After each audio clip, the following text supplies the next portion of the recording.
I want to bring Nigel Farage in, that's a Brexit leader, who, by the way, is on the short list for Time Magazine's Person of the Year. Only about a dozen people on that list. But Nigel, always good to have you. I wanted to get your take on that comment about refugees. We have to help refugees who have escaped the horrors of war. What did you think of that? Well, it's funny, isn't it? The one thing we didn't get from Obama was any contrition, any apology, any acknowledgement of the fact that actually the unnecessary interference in places like Libya is directly what has led to the growth of ISIS and has led to this flood of displaced people or refugees. I think we need to go back to the 1951 Geneva Convention definition of what a refugee is.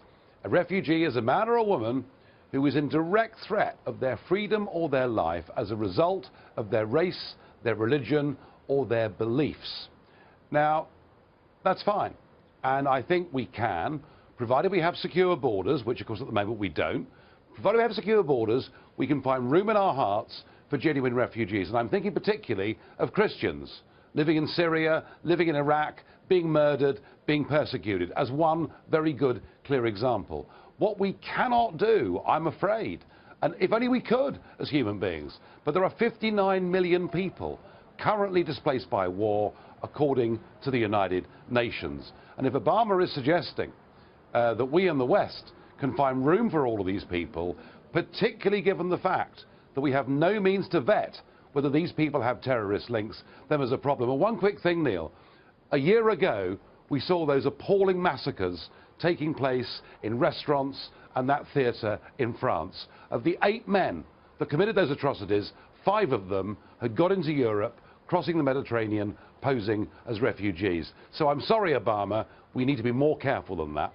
Now, one of the things he talked about is that we as a civil society have to look after our weakest members and displaced members, obviously referring to the refugees, and that there's a vetting process. I'm paraphrasing here, but he's always said that in this country, in America, we have a vetting process. We go through this closely, but we've proven that that vetting process oftentimes can fall through the cracks.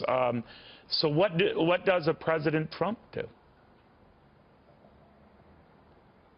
Well, look, I repeat the point. Most of these people, suffering though they are, but most of them would not qualify as refugees.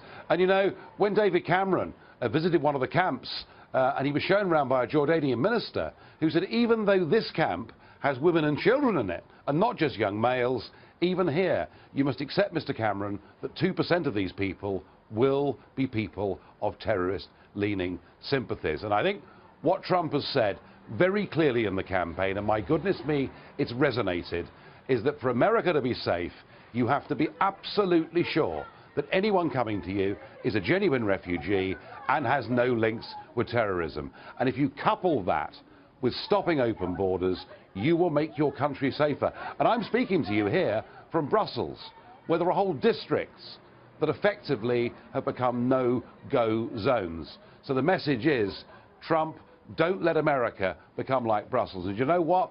I'm sure that he won't. Let me ask you finally, in this short list of Time Magazine's Person of the Year, in citing you and choosing you as head of the UK Independence Party, and I'm quoting here, Farage was the face of the successful campaign for Britain to leave the European Union, positioning the referendum as the start of a global populist wave against the political establishment. I'm going on to say one that would later include Donald Trump. What do you make of that? Well, I would like to think it's true in some ways. I mean, I battled for nearly a quarter of a century. I was laughed at, mocked and derided because I believed in nation-state democracy. I believed in normality. I believed in the things that my grandparents went to war to fight and defend for. You know, democracy in the nation-state. Took me a long time, but we won. Did it help Donald Trump and the Republicans? I would like to think that it did.